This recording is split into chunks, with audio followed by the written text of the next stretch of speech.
এখন আমরা সবাই যাদের জুতা আছে সব জুতা ফুতা খুলে নিতেছে, কারণ এখন আমরা জিরি পথ দিয়ে সামনের দিকে এগোবো। আর আপনারা চাইলে উপরে পথগুলোতে যাইতে পারেন। আমরা এখন সবাই এই জিরি পথটা দিয়ে জুতা হাতে নিয়ে হাঁটতেছি সামনের দিকে।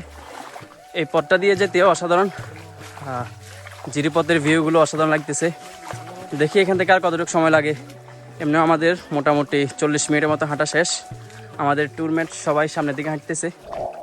এটা আমরা যে পথ দিয়ে আসছি আজকে, এই পথ দিয়ে আসলে সেম এরকম একটা ভিউ পাবেন, অসাধারণ ভিউ। আপনারা শহরে কখনো এই পরিবেশগুলো পাবেন না। এখানে শুধু আপনার নিঃশ্বাসের একটা শব্দ আর প্রকৃতির কিছু কিচিরমিচির, এই শব্দগুলো পাবেন শুধু এই এরিয়াল ভিউতে।